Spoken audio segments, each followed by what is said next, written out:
एक लड़का एक अंडरग्राउंड लिफ्ट में जागता है और उसे अपने बारे कुछ भी याद नहीं होता। लड़कों का एक ग्रुप उसका इस्तकबाल करता है। वो एक बड़े हिस्से में होते हैं जो कि ऊंची ऊंची दीवारों से गिरा है, जिसे द ग्लेड कहते हैं। लड़के जो खुद को ग्लेडर्स कहते हैं, उन्होंने यहाँ एक सोसाइटी बनाई और हर एक को एक काम दिया गया। वो लीडर एलवी से बात करता है और लड़के को पता चलता है कि ये जगह एक भूल भुलैया से गिरी हुई है और यही बाहर निकलने का वाहिद रास्ता भी है। दिन के टाइम रनर्स भूल भुलैया में जाकर बाहर निकलने का रास्ता ढूंढने की कोशिश करते हैं और रात से पहले वापस आ जाते हैं जब दरवाजे बंद होने लग जाते हैं। एक और लड़के गैली से मुकाबले के दौरान लड़के को अपना नाम अचानक याद आ जाता है, जो कि थॉमस है।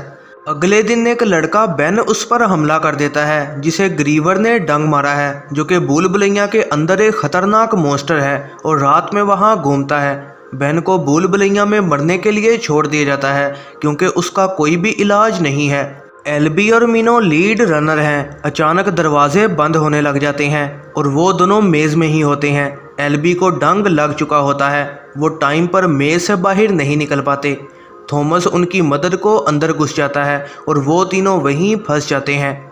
थॉमस ग्रीवर को एक बंद होते रास्ते में फंसा देता है, जिससे मॉन्स्टर मारा जाता है। तीनों बच जाते हैं और अगली सुबह वापस आ जाते हैं। सबसे पहली लड़की लिफ्ट में वहां पहुंचती है। वो थॉमस को पहचान रही होती है, लेकिन उसे सही से याद नहीं होता। थॉमस, मिनो और कुछ और मेज़ में दाखिल होते हैं।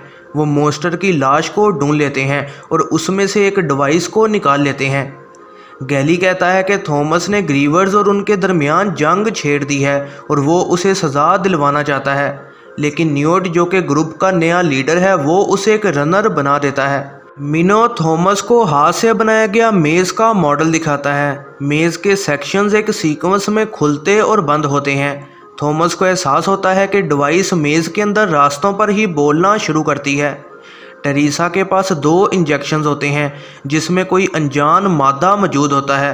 एक का इस्तेमाल एल्बी पर किया जाता है और वो बिल्कुल ठीक हो जाता है। मिनो और थॉमस मेज़ के अंदर दोबारा जाते हैं और शायद बाहर निकलने का रास्ता ढूंढ लेते हैं। रात को मेज़ के दरवाजे बंद नहीं होते, जिसकी वजह से ग्रीवर्स उनके इलाके में घुसकर हमला कर देते हैं। ग्लेडर्स उनका मुकाबला करने और छुपने की कोशिश करते हैं। कई लोग मारे जाते हैं। इसके बाद गैली थॉमस को मुक्का मारता है और कहता है कि उसकी वजह से ये सब हुआ है। थॉमस, जिसे पुरानी यादें आ रही होती हैं, वो खुद को ग्रीवर का डंग मारता है ताकि उसकी याददाश्त वापस आ सके। दूसरे उसे इंजेक्शन लगाकर बचा लेते हैं। उसे यादें आती हैं कि वो और टेरेसा ऑर्गेनाइजेशन के लिए काम करते थे जिन्होंने ये मेज़ बनाई। इसका नाम WCKD है। बाकी लड़के एक एक्सपेरिमेंट हैं। थॉमस जागता है और ये इन्फॉर्मेशन न्यूट, मिनो, चक और टेरेसा को बताता है। थॉमस फिर सच बता देता है कि वो और टेरेसा सालों से ऑर्गेनाइजेशन के लिए काम करते हैं और उन पर तजर्बे करते थे। इसी दौरान गैली लीडर बनकर थॉमस और टेरेसा को कुर्बान करना चाहता है ताकि ग्रीवर्स के साथ अमन कायम किया जा सके। कई लोग उनको बचाते हैं और वो मेज़ में चले जाते हैं ताकि यहाँ से निकल सकें, जबकि गैली और कुछ और लोग जाने से मना कर देते हैं। ग्रीवर से लड़ते वो आगे बढ़ते हैं और कई रास्ते में मारे जाते हैं। बचे हुए एक लेबॉर्ट्री पहुँचते हैं जहाँ लाशें पड़ी होती हैं। वीडियो रिकॉर्डिंग में एक औरत एवा पेज बताती है कि ज़मीन पर सोलर फ्लेयर हुआ है और एक ख़तरनाक वायरस फैल गया है जिसे फ्लेयर कहते हैं। सबको पता लगता है कि इस बीमारी का इलाज ढूंढने को ही उन पर तजर्बे हो रहे थे। पेज खुद को गोली मार देती है जब लैब पर कुछ लोग हमला कर देते हैं। गैली गन के साथ वहां पहुंच जाता है और उसे ग्रीवर ने डंग मारा होता है। वो कहता है कि उन्हें मेज़ में ही रहना चाहिए और थॉमस पर गन तान देता है, लेकिन मिनो नेज़े से उसे मार गिराता है। चक को गोली लग चुकी होती है। फिर कुछ लोग वहां आते हैं और बाकी बचे लोगों को पकड़कर ले जाते हैं। हेलीकॉप्टर सहरा के ऊपर से गुजरता है कि तबाह हुए शहर पहुंचता है। सीन एंड होता है और वही साइंटिस्ट जिसने खुद को गोली मारी थी वो एक मीटिंग रूम में नज़र आती है।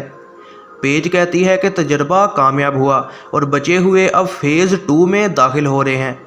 यह है ज़रना मूवीज़ रिव्यू। ऐसी ही नई वीडियोस के लिए चैनल पर बने रहें, सब्सक्राइब करें और बेल नोटिफिकेशन को ऑन करना ना भूलिएगा।